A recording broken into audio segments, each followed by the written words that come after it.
My Dream of Heaven, Chapter 6, Part 2. "Come," said May, seizing my hand, "let us join them." And we hastened onward.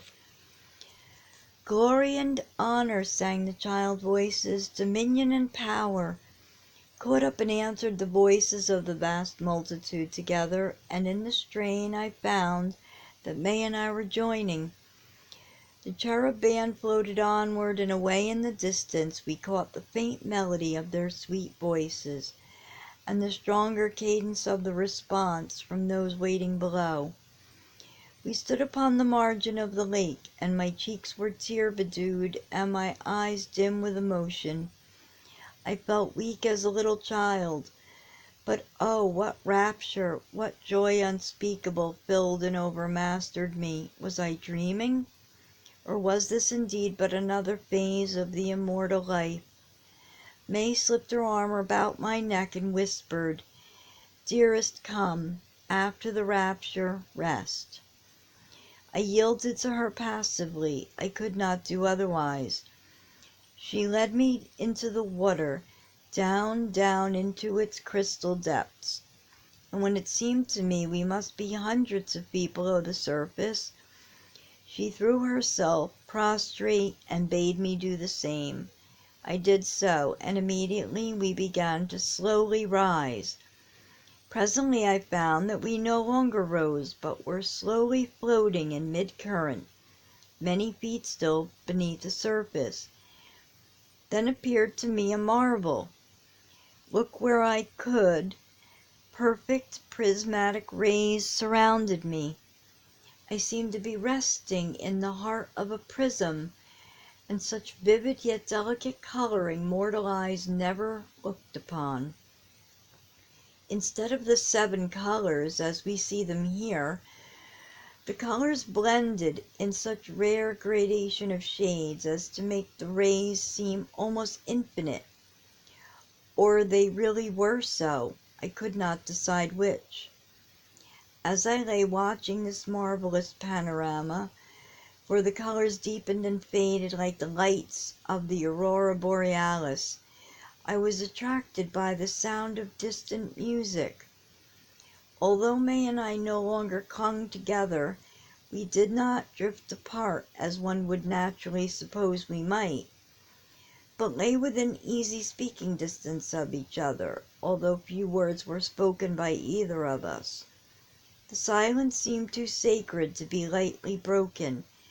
We lay upon, or rather within, the water, as upon the softest couch. It required no effort whatsoever to keep ourselves afloat. The gentle undulation of the waves soothed and rested us. When the distant music arrested my attention, I turned and looked at May. She smiled back at me, but did not speak. Presently I caught the words, "Glory and honor, dominion and power," and I knew it was still the cherub choir, although they must now be many miles distant.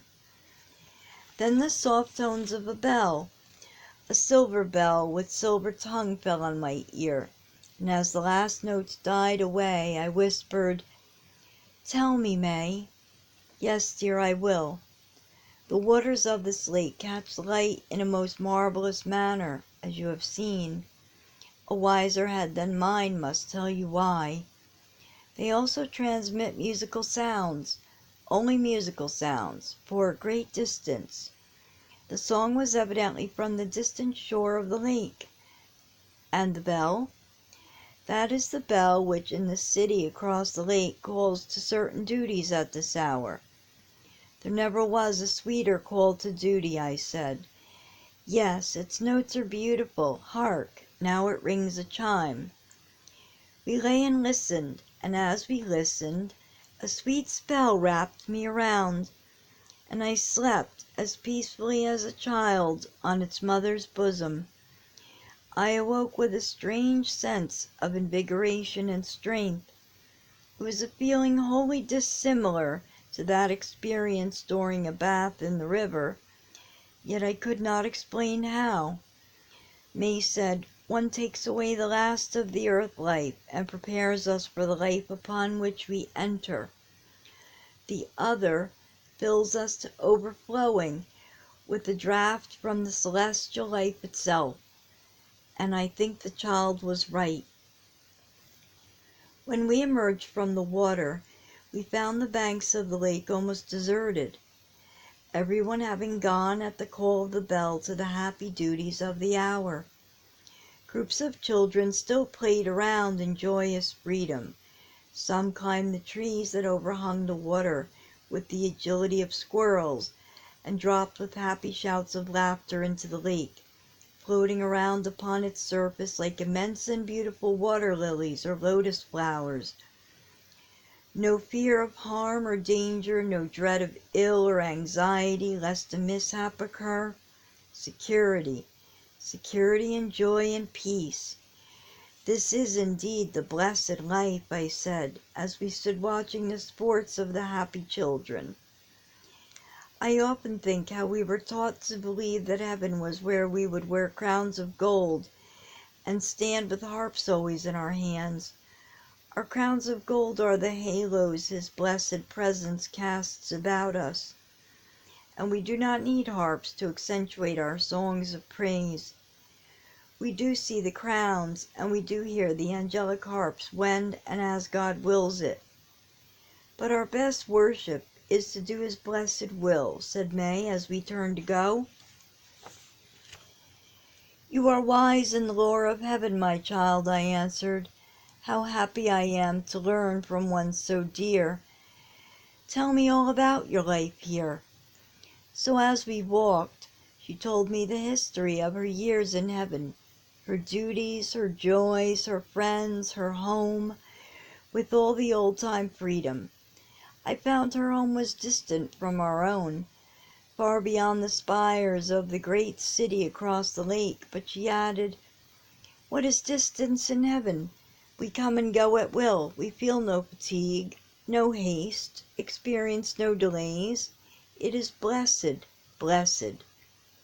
Not far from our home, we saw a group of children playing upon the grass, and in their midst was a beautiful great dog, over which they were rolling and tumbling with the greatest freedom. As we approached, he broke away from them and came bounding to meet us, and crouched and fawned at my very feet with every gesture of glad welcome. "Do you not know him, Auntie?" May asked brightly. "It is dear old Sport," I cried, stooping and placing my arms around his neck and resting my head on his silken hair. "Dear old fellow, how happy I am to have you here."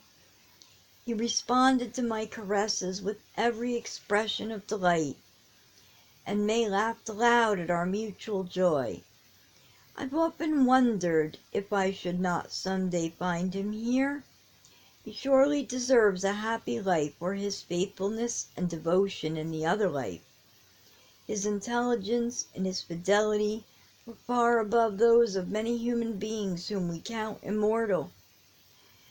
Didn't he sacrifice his life for little Will? Yes. He attempted to cross the track in front of an approaching train because he saw it would pass between him and his little master and feared he was in danger. It cost his life. He always placed himself between any of us and threatened danger, but Will he seemed to consider his special charge. He was a gallant fellow. He deserves immortality. Dear old Sport." "You shall never leave me again," I said, caressing him fondly. At this he sprang to his feet, barking joyously, and gamboled and frolicked before us the rest of the way home, and then lay down upon the doorstep with an upward glance and a wag of his bushy tail, as though to say, "See how I take you at your word." "He understands every word we say," said May. "Of course he does. He only lacks speech to make him perfect. I somehow hoped he might find it here." "He would not be half so interesting if he could talk," said May. "Possibly not. How silken and beautiful his long hair is! He has his bath in the river every day, and it leaves its marks on him also. Do you know, I think one of the sweetest proofs we have of the Father's loving care for us is that we so often find in this life the things which gave us great happiness below. The more unexpected this is, the greater joy it brings. I remember once seeing a beautiful little girl enter heaven, the very first to come of a large and affectionate family. I afterward learned that the sorrowful cry of her mother was, "Oh, if only we had someone there to meet her, to care for her." She came lovingly nestled in the Master's own arms, and a little later, as he sat still caressing and talking to her, a remarkably fine Angora kitten, of which the child had been very fond, and which had sickened and died some weeks before, to her great sorrow, came running across the grass and sprang directly into her arms, where it lay contentedly. Such a glad cry as she recognized her little friend, such a hugging and kissing as that kitten received, made joy even in heaven. Who but our loving Father would have thought of such comfort for a little child? She had evidently been a timid child, but now, as the children gathered about her with the delightful freedom they always manifest in the presence of the beloved Master, she, looking up confidingly into the tender eyes above her, began to shyly tell of the marvelous intelligence of her pet, until at last Jesus left her contentedly playing among the flowers with the little companions who had gathered about her. Our Father never forgets us, but provides pleasures and comforts for us all according to our individual needs. When shall I behold the Saviour? When shall I meet face to face him whom my soul so loveth? My hungry heart began to cry out in its depths. May, as though understanding the silent cry, placed both arms about my neck, looked tenderly into my eyes, and whispered, "You too, dearest, will see him soon. He never delays when the time is right for his coming. It will not be long.